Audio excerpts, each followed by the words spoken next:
38 right now, and talk about underloved. Not Ed Wallace, not Ed Wallace. Oh, no. But kind of the Mazda brand over the years has kind of been underloved. Yeah, but this is a good-looking car. I like this little thing.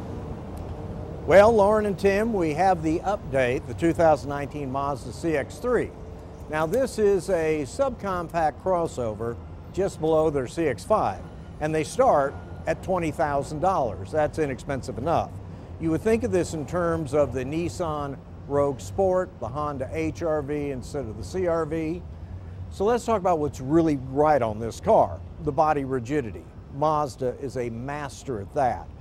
Their bodies, when you drive down the road, feel like Mercedes used to 30 years ago, and that's a big compliment.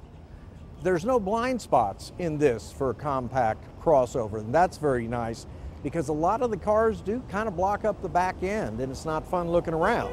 Side view mirrors, I rarely talk about that, but these are downright excellent. One of the things they added to this car, two things.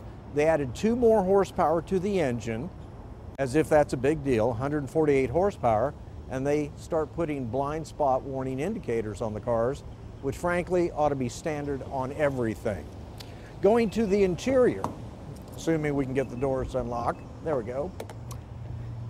This is pretty much what Mazdas look like on the interior now. That little screen at the top duals as your navigation system and where your apps are.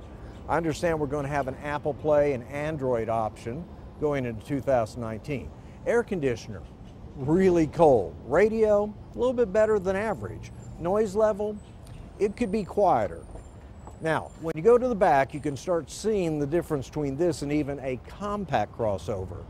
Very little leg room, so if you put people in the back, people 5'9" in the front, which I am, you're going to be stuck with people 5'5" or less in the back if you want them to be truly comfortable. And then going all the way to the back, tonneau cover, decent amount of space, and the seats fold down. So, again, the car starts at $20,000, and that is a good buy. The paint work on it, by the way, in this paint is available on a number of Mazdas, not just this CX-3. Without a doubt, and I don't think you can see it on the TV, this is the prettiest paint I have seen on a car since the Cadillac Fire Mist colors of the early 70s. Let's total up everything. Comes to almost $29,000 with the moonroof, the upper line, the navigation system.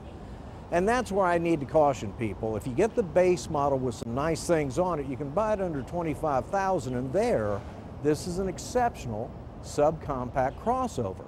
But if you're going to go up into the high 29 figures with options, I think you'd be better off jumping into a CX-5, which is a completely different car in terms of ride and drive and handling.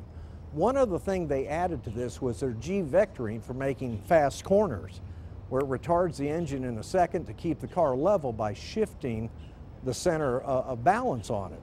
And that's really magnificent in this. Overall, if it were just a little bit quieter and the engine weren't quite so buzzy when you're on freeway speeds trying to pass somebody, this would be great. And it's still great. But at $29,000, jump to the CX-5. With that, y'all have a good weekend. You too. You can listen to Ed on 570 KLF tomorrow. His car column, as always, in Saturday's Fort Worth Star Telegram.